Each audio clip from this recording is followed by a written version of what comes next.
lazy days of summer have arrived, and with them, the opportunity to travel and see new places. Maybe you're headed abroad to Paris, the city of lights and home of the 2024 Olympics.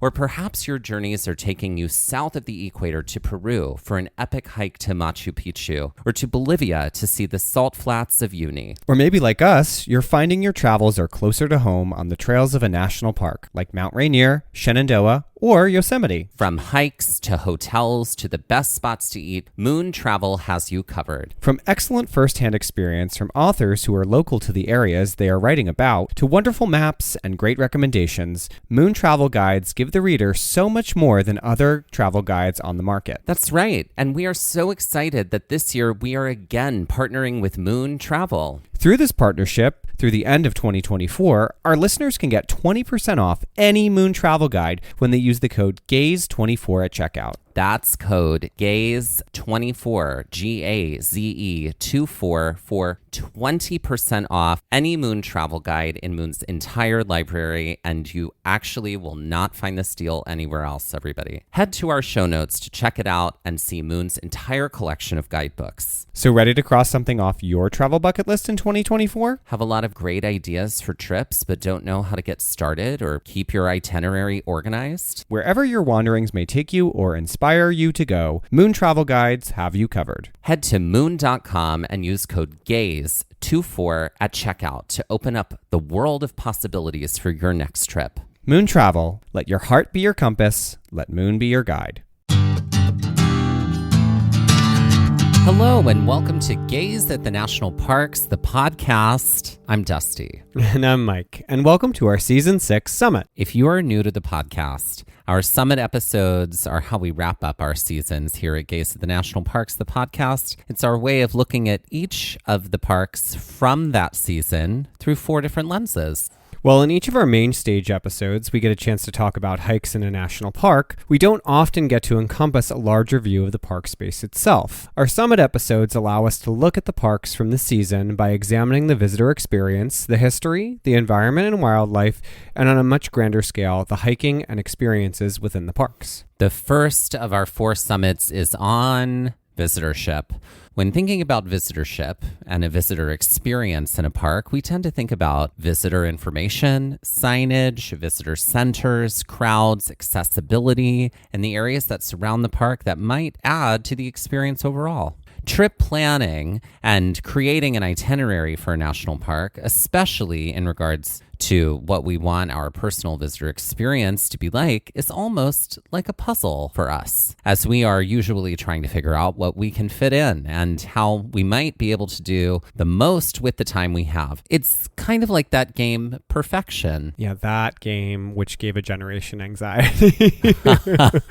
I feel like that is what that game was designed to do. It was defining. Yeah, that's the game for those of us who need a visual. That's the one where it's all the shapes, right? And they're like yellow pegged shapes. And it's like a blue board, and you got to get all the shapes onto the right spot within a time limit, right? Right, and then the timer goes off and the board shakes everything and out everything of place. erupts. Yeah, basically. Yeah, I mean, but perfection. Does it not do that if you get all of them on, though? No, I think it still does, but like the accomplishment of getting them all in is just satisfaction enough. You still fail.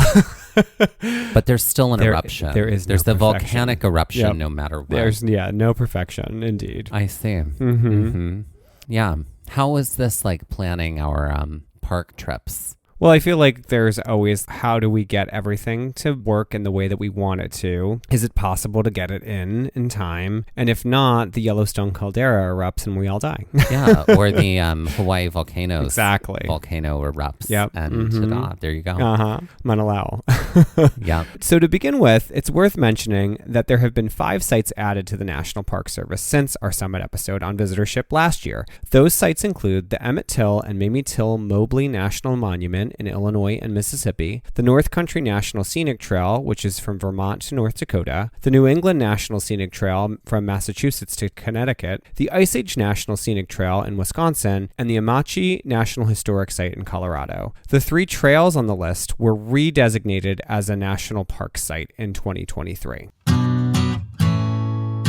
Now, Let's look at the numbers as a whole regarding visitorship. During 2023, the National Park Service had over 325.5 million visitors to the 429 units of the National Park Service. Yowza. While that seems like an incredible amount of visitors, it is worth noting that in 2019, there were 327 million visitors to the national parks, and in 2016 and 2017, 330 million, 2016 having a slight edge on 2017. Depending on the park and the time of year that you are visiting, you might absolutely feel the crush of visitorship at one of the big 63 national parks or any of the other units in the Park Service. These numbers and the volume of visitors, mainly during the summer months, have led to more and more national parks adding reservation systems to the parks. This could be anything from a parking permit at certain sites within the park to a timed entry window for the park or a certain parts of the park. Now, as these rules are not hard and fast and are often changing from year to year, it is worth it while planning a trip to a national park space to plan ahead, sometimes way ahead, to understand what you need to know as far as entry goes. Some of the smaller, less visited parks in the Park Service don't necessarily need to plan for a large volume, so it's unlikely that you would need a reservation, but it never hurts to check out the park website first. As of summer 2024, the following national parks will require some reservation or ticket to enter the park or parts of the park. They include Acadia, Arches, Glacier, Great Smoky Mountains, Haleakala, Mount Rainier, Rocky Mountain, Shenandoah, Yosemite, and Zion. Remember that these are some of the most popular parks within the national park system. While some of these parks, like Arches, Yosemite, and Glacier, will have broader entrance restrictions when it comes to accessing the park through timed entry, parks like Zion, Shenandoah, and Acadia are ticketing for parking and issuing permits for specific hikes. As always, with any park, do your homework before you go. Some reservations need to be made months out from your visit, and some of the reservations will have a reserve of day of tickets available. However, that being said, it is worth to do your homework and the work ahead of time if you can. So, let's get down to brass tacks and chat about the visitor experience in each of the parks from this season. While we typically go in order of parks we talked about this season, I think the 6 parks of season 6 do nicely as pairs. From 2 cave parks, which we will start with, Mammoth Cave National Park and Wind Cave National Park, to 2 of the smallest national parks, Hot Springs National Park and Gateway Arch National Park, to 2 very large parks, Big Bend National Park and Shenandoah. Everyone has a date this year. We would like to acknowledge that while hiking and visiting the land also known as Mammoth Cave National Park, that we were on the traditional and stolen lands of the Cherokee, Shawnee, and Yuchi people.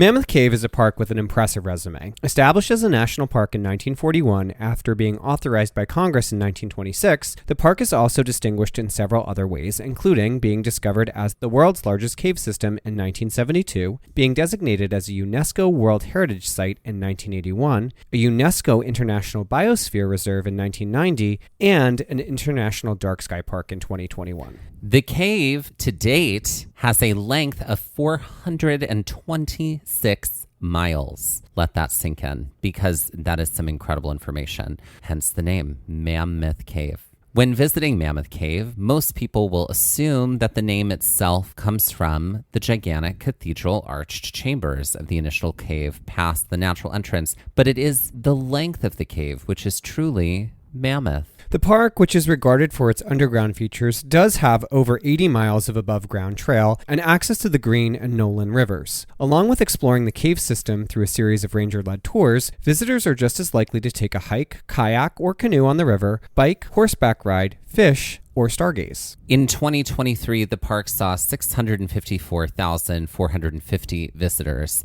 That seems like a lot, but it doesn't even come close to the volume of visitors in 1993, which was 2.3 million visitors. In fact, from 1996 through 2005, the numbers of visitors of the park per year were regularly in the millions. And even though the park hasn't cleared the million visitor mark in almost 2 decades, the park is still incredibly well attended, especially when it comes to cave tours. This is something you will want to make sure you're able to book ahead of time. Mammoth Cave, like some other sites within the NPS, Wind Cave, Carlsbad Cavern, and Mesa Verde, to name a few, are parks that have long had tickets to specific sites or specific tours due to the volume of people passing through fragile environments. You can hear all about the tour we took in Mammoth Cave National Park in episode 103 from this season, titled The River Styx Tour. This was such an incredible tour to be on and so worth it. Some of the other tours that run in Mammoth Cave include the Historic Tour, the Grand Avenue Tour, the Frozen Niagara Tour, the Wild Cave Tour, the Violet City Lantern Tour, among others. It is always wise to check ahead to see what tours may specifically run during your visit to Mammoth Cave, and it's always recommended to try to book your tours ahead of time. While there may be tickets day of, if your window to visit Mammoth Cave is small, you may not want to risk it.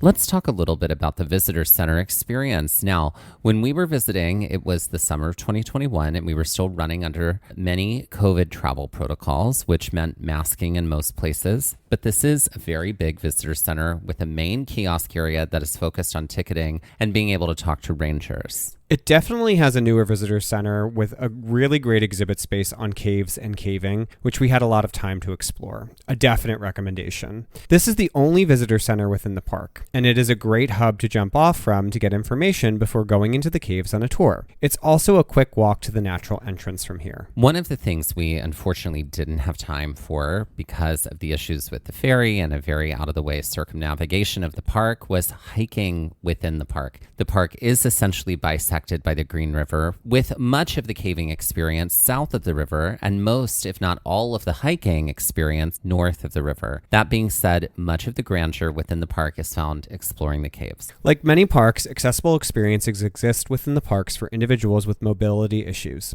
as there is an accessibility tour for the cave that accommodates visitors with wheelchairs and walkers, and the Frozen Niagara Tour is also recommended for those visitors who may have difficulty walking long distances, as it is a much shorter tour. All in all, the park is one of the most visitor-friendly parks we have seen.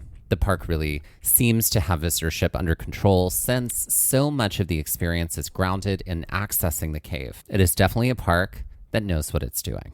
Our next park is Wind Cave National Park. We would like to acknowledge that while hiking and visiting the land also known as Wind Cave National Park, that we were on the traditional and stolen land of the Oglala Lakota, Cheyenne, Osheti-Shikoan, and many Koju people, as well as many other indigenous people. So of the cave systems that we've seen, and at this point we've seen all three of the large cave systems of the national park system, Wind Cave was definitely unique as far as the size of the cave and the formations go. Before we get too deep into discussion, let's pull up the resume of Wind Cave National Park. Established as a park in 1903 by Theodore Roosevelt, Wind Cave is one of the oldest national parks in the National Park Service. The park received 592,459 visitors in 2023, its most visited year being 1968 with 962,200 visitors. While there are 30 miles of prairie hiking above ground, the park, just like Mammoth Cave, is most famous for its cave system, the sixth longest in the world. Another thing that sets Wind Cave National Park apart from other caves is the high concentration of boxwork, as Wind Cave is touted as having more boxwork than any other cave system. Boxwork are thin blades of calcite that protrude from the cave ceilings and walls, creating a distinctive honeycomb pattern. You can hear more about boxwork and other cave formations from our Trail Mix episode this season titled Cave Formations. When it comes to Wind Cave, like Mammoth Cave, you'll need tickets to enter the cave. When we were at Wind Cave, the only way to get tickets at the time was to go to the visitor center and wait in line before the cave opened to get tickets. Now, about half of the tickets for the cave tours are available online through recreation.gov, while the other half are held on reserve for day of purchase. It would have definitely been disappointing to go all that way and not be able to do a tour. Yes, this was like a absolutely get up early, get up often situation and get there because it would have stunk. And we did wait on a considerable line, so I'm glad that we were able to get through. At the time, we were only allowed to buy tickets for one tour, and the rangers also let us know that because of the area of the cave that is toured, a lot of the tours overlap routes, and that not going on a second tour would not spoil our experience within the cave. Some tours available include the Garden of Eden, Natural Entrance, Fairground, Candlelight, and Accessibility tours. There are a lot less tourists here than at Mammoth Cave. The park itself is relatively small and is situated right below Custer State Park and is also near Mount Rushmore. Both of these things are a draw for folks while visiting Wind Cave National Park. If you find yourself in the Black Hills region, you might also spend some time in Badlands National Park, or maybe even visit Jewel Cave National Monument. There is absolutely plenty to do in this corner of the world. While we did get on a hiking trail or two within the park, it is worth noting, especially when we were there in the dead of summer, that the trails are very exposed with little to no shade at all. The views from the trails into the landscape of the Black Hills are pretty marvelous, though. In fact, driving through Wind Cave and Custer State Park, we do recommend taking the scenic route, which is 16A. It is not only a great drive, but it gives some incredible views of the surrounding region as you continue to climb in elevation.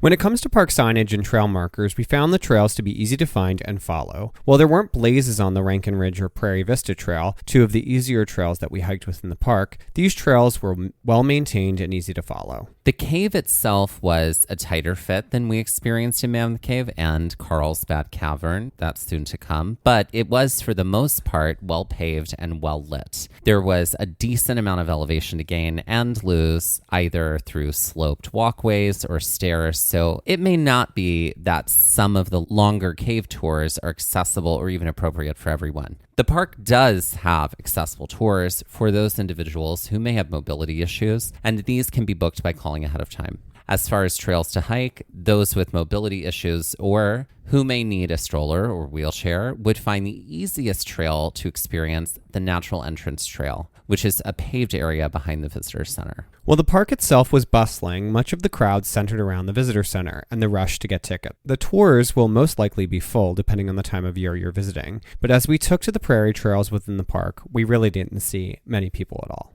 This was a very fun day in Wind Cave National Park. I had a great time. Yeah, it was really great. Now that we have done our spelunking for the season, it is time to turn our attention to the two smallest national parks in the national park system. Our next park is Hot Springs National Park, and we would like to acknowledge that while visiting the land also known as Hot Springs National Park, that we were on the traditional and stolen land of the Osage, Quapaw, and Caddo people. Hot Springs National Park is the second smallest national park. Located about an hour from Little Rock, Arkansas, Hot Springs National Park has been a national park since it was established in 1921. Prior to this date, the park was a major center of healing through the natural springs within the region, and people would flock to Hot Springs for remedies for all sorts of ailments. In 2023, the park received 2.5 million visitors, bested only by 2022 with 2.6 million. This is one of the more unique parks within the Park Service, as a lot of this park is based on experience. Well, you can hike 26 miles of trails, including the longest trail in the park, the Sunset Trail, which encircles the city of Hot Springs and can last anywhere from 13 to 17 miles, depending on your route. The experience of Hot Springs is really all about the preservation of the site due to its geothermal features, the springs themselves. While there are plenty of spots about town where you can actually fill containers of hot springs water for free, another great way to experience the hot springs is by strolling Bathhouse Row and ducking into each of the bathhouses that you're able to. While you may be able to buy something in a shop in the front end of one of the bathhouses or have a brew at another, shout out to Superior Brewing, you can also tour and see a well-preserved bathhouse in the Fordyce Baths, which is also the park's visitor center. This is a great experience as it allows you to see what experiences in these bathhouses would have been like in the early 1900s. But if you would like a full bathhouse experience in the remaining active bathhouse on Bathhouse Row, you will need to stop at the Buckstaff. Visitors to the Buckstaff can pay for a traditional spa package, which will employ the same spa treatments in the historic men's and women's spas of the bathhouse. This is a first-come, first-serve experience that you can only book directly at the Buckstaff, so this means getting in line early. You can hear more about our visit to the Buckstaff in episode 116, Buckstaff Bathhouse. Because the park itself is centered around the main street called Central Avenue and Bathhouse Row, there is a lot of room for people to explore. Along with the national park sites in Hot Springs, there are many businesses, coffee shops, shops to explore. Any of the smaller trails within the park are located to the east or west of Central Avenue and are incredibly well marked with blazes as well and mapped signboards at central locations. The park is relatively easy to get around, and there are some small accessible trails as well as access to 4-day baths for those individuals who may have mobility issues. From our second smallest park, we move to our smallest, Gateway Arch National Park in St. Louis, Missouri. We would like to acknowledge that while visiting the land also known as Gateway Arch National Park, that we are on the traditional and stolen land of the Kickapoo, Kaskaskia, Osage, Miamia, Ogapa, and Oceti-Shikoan. Okay, so there are a lot of feelings about Gateway Arch National Park being a national park. Mike, what did you find in your research? Well, I can't even remember the site. This was 5 facts about the site, though, on some site that I was doing a little bit of research on. And the quote is thus: "The Gateway Arch and the area around it was initially designated as a national memorial on December 21st, 1935. Here's the real kicker. It was made a national park for reasons no one can explain on February 22nd, 2018. So, yeah, that person obviously had a lot of feelings, which I don't necessarily disagree with. Read the rest of it. The rest of it is great. Gateway Arch resembles in no way a site that is worthy of national park status. A national memorial is exactly what it is and should have remained." Yeah. So, yes, some of these feelings are absolutely understood. The park, which is 91 acres, is indeed the smallest national park, established as the Jefferson National Expansion Memorial in 1935. It was upgraded to a national park in 2018. The arch itself, which is as tall as it is wide, is the tallest human-made monument in the United States. The park includes the old courthouse where the Dred Scott case was heard, to the steps east of the monument which overlook the Mississippi River. In 2023, the arch saw 2.4 million visitors, by no means its most visited year. That was 1996 with 3.6 million visitors. What was going on in 1996? Because people were visiting some parks. I guess so. Seriously, 1996 has been mentioned multiple times here. It has. As like a really high year for Maybe visitorship. because of the Atlanta Olympics. That's it. People saw Carrie Strug but land that and then went, but I'm need to curious go to a national park. I'm curious if there were a lot of foreign visitors to the country that were is like, true. I'm going to the Olympics, The Olympics but I'm were also hosted going here. to do all this other stuff while I'm here. That That's would true. be my guess as the That's bump true. in visitorship there. So That is true. Costing shy of just $15 million, the arch was completed in 1965, nearly after 2 years of construction. The arch's foundations are sunk 60 feet into the ground, and it was built to withstand earthquakes and high winds. The arch itself is as wide as it is tall, 630 feet. For those who visit, Gateway Arch is truly about the experience of the museum and taking the time to write up the arch. The museum is one of the best curated experiences that we have seen and gives great context for the city of St. Louis, the Louisiana Purchase, and the reasoning behind the arch. It is absolutely worth your time to explore the museum to its fullest extent. While there is also a film available to watch, the experience of riding the tram to the top of the arch is something out of a 1960s space-age film. Not for the claustrophobic or agoraphobic, riding to the top of the arch is like riding the love child of a roller coaster, Ferris wheel, and elevator. While the museum and grounds of the arch are, for the most part, very accessible, it would be difficult, if not impossible, for those with mobility issues to get to the top of the arch, as the stairs that need to be accessed both at the bottom of the leg and the top of the arch provide no ramp alternative. The pods themselves, designed for 6, which is they say that it's designed for 6, are cramped and would make loading and unloading very difficult.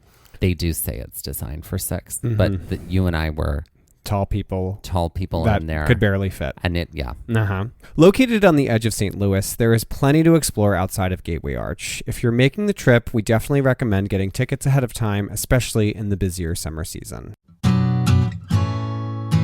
During the months of May and June, we are highlighting the work of LGBT+ outdoors in our community effort to showcase organizations who are working towards social justice, environmental action, and more inclusive public lands. LGBT Plus Outdoors' mission is all about connecting members of the LGBTQ plus community through the outdoors, strengthening the ties of the community, and fostering a love of the outdoors while doing so. Along with creating community among queer outdoor adventure seekers, LGBT Plus Outdoors seeks to break down stereotypes and remove barriers for the LGBTQ plus community in what is traditionally a heteronormative outdoor industry. LGBT Plus Outdoors is committed to not only this, but sustainability practices in the outdoors, including environmental stewardship, inclusivity and accessibility, and collaborative partnerships. Make monthly charitable giving a trend in your life in 2024 and help to support LGBT Plus Outdoors this May and June. Visit the link in our Instagram bio for more information. Or go to www.lgbtoutdoors.com/donation form.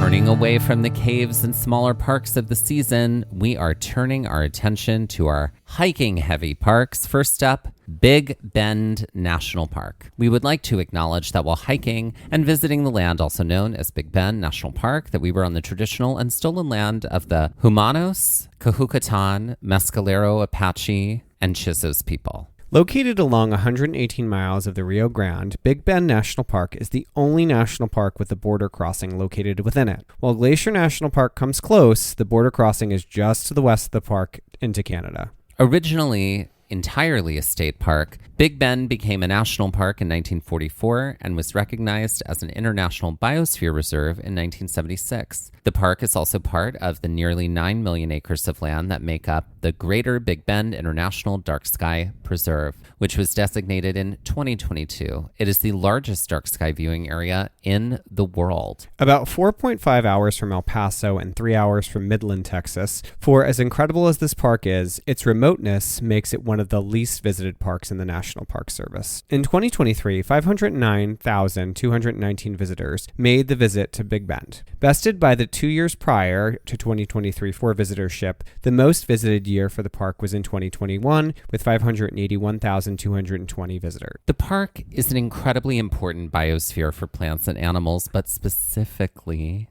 birds.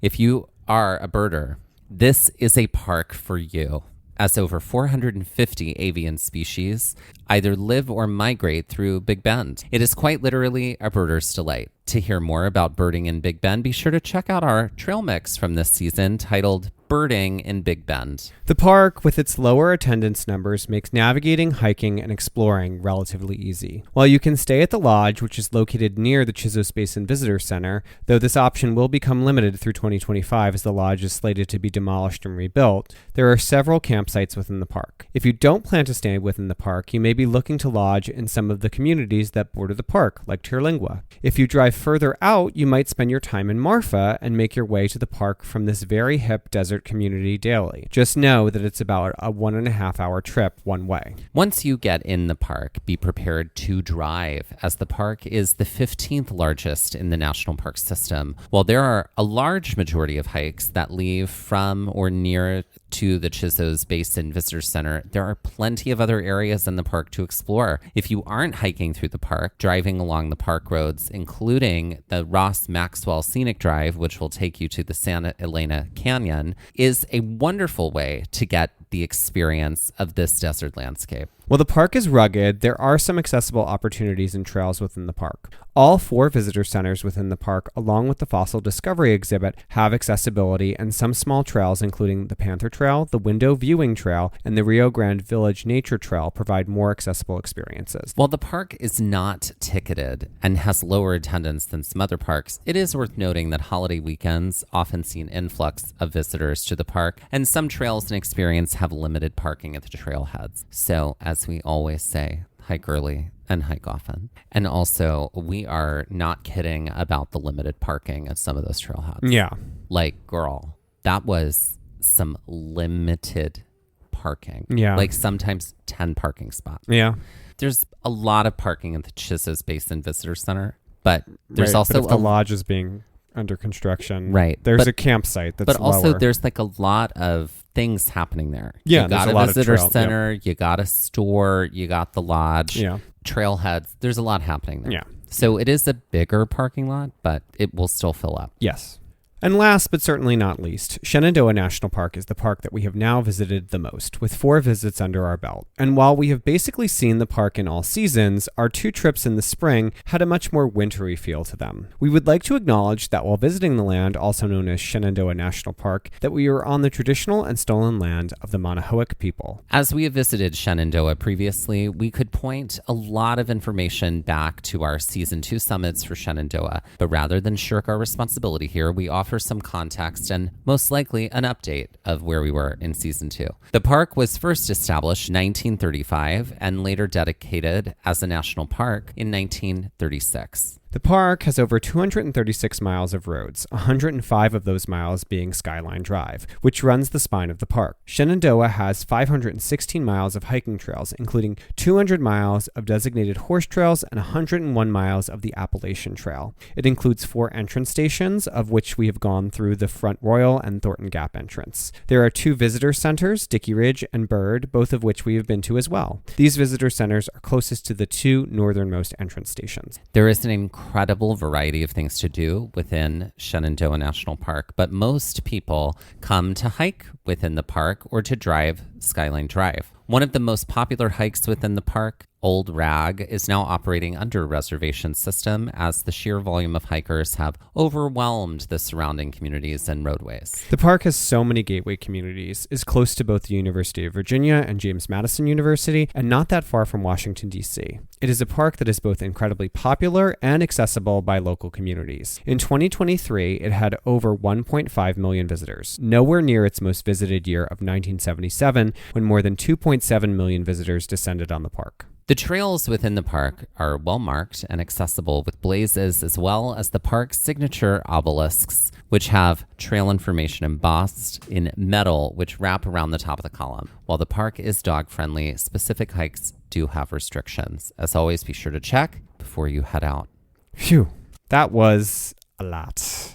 So, as we do with our summits, let's end this episode with a queen and a game.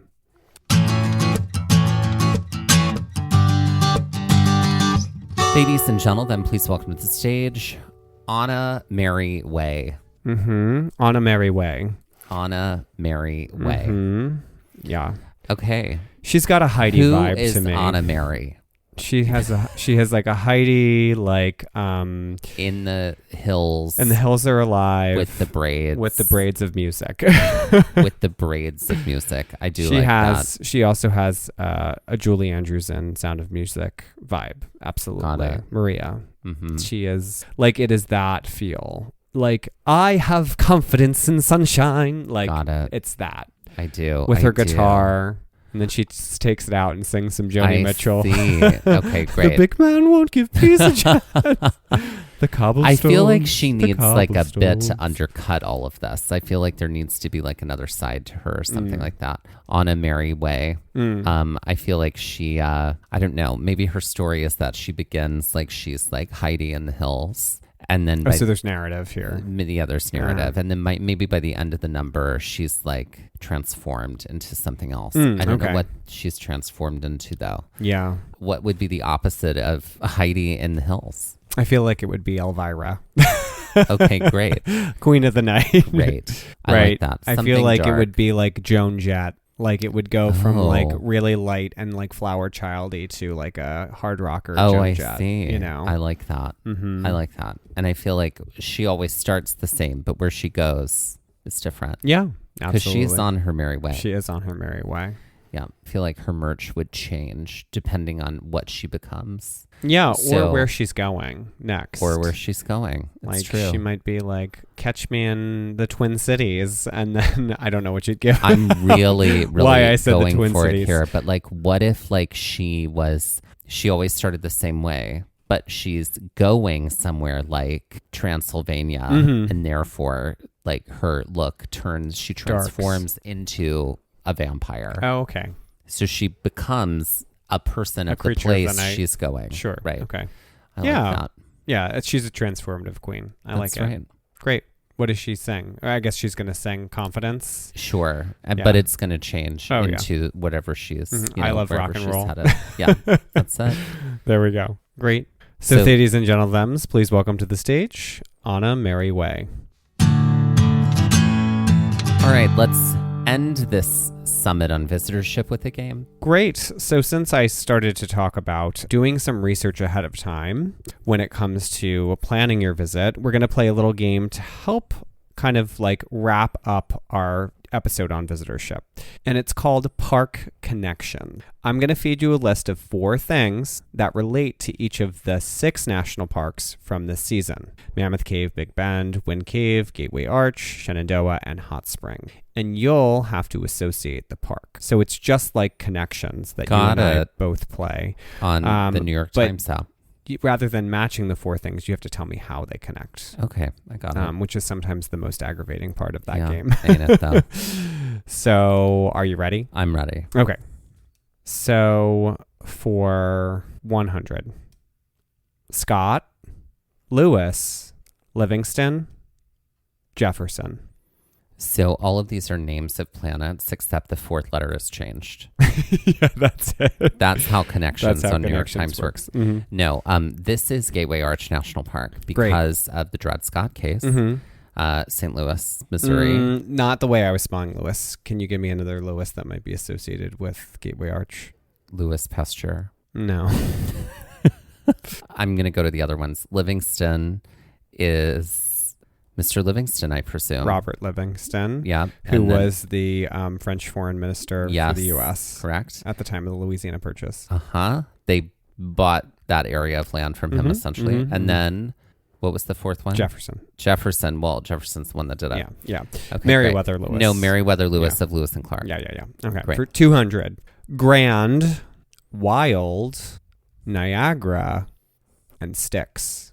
Okay, so these are all words inside of titles or names of tours that one could find inside of Mammoth Cave National Park. That's absolutely correct. Look at you go.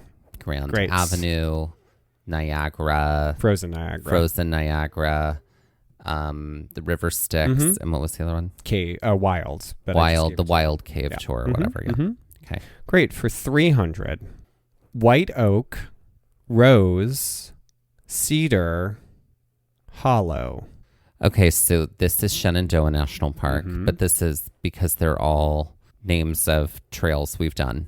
Some of them are trails, but specific features one might see or specifically go to see on a trail. Like a waterfall? There we go. There it is. So Dark White Hollow Oak Falls, White Oak. Rose River Falls, Cedar Run Falls, and Dark Hollow Falls. Yep. Okay, for 400, Dog, Mule, Burro, Chihuahua. Okay. Dog, Mule, Burro, Chihuahua. So this is Big Bend National Park. That's correct. What I do know is that Chihuahua is the name of the desert. That's right, Chihuahuan Desert. Yeah. You said dog and mule and burro. And burro. They're all trails with animal names associated with them. Oh, I see. Great. That are in Big Bend. Yep. Great. Okay, for 500, Eden, Natural, Candle, and Fair. This is Wind Cave National Park because these are all areas in Wind Cave or names of tours. Words from names of tours. Garden of Eden, Natural Entrance, Candlelight Tour, and Fairground. Great. Which we did. And last but not least, Quapaw, Fordyce, Ozark, and Lamar. We know the park. Which is Hot Springs. Can you give me why they are connected? Are these all names of bathhouses on Bathhouse absolutely Row? Correct. Look at you go. Look at that. That was a great game. Thanks.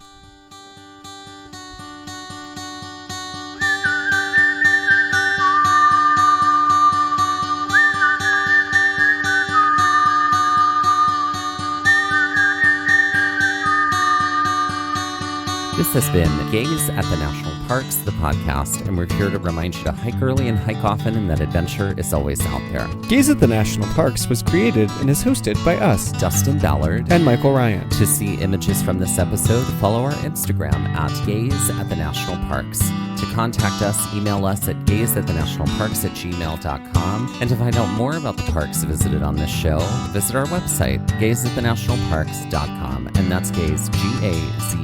All original artwork featured on Instagram, on our website, and in the Gaze Shop is by me, Michael Ryan. All original music was written and performed by Dave Seaman and Mariella Klinger, with Sean Sclios on guitar. This episode was edited by me, Dustin Ballard. We would also like to acknowledge that while recording this episode that we are on the traditional and stolen lands of the Lenape people, also known as Ocean County, New Jersey.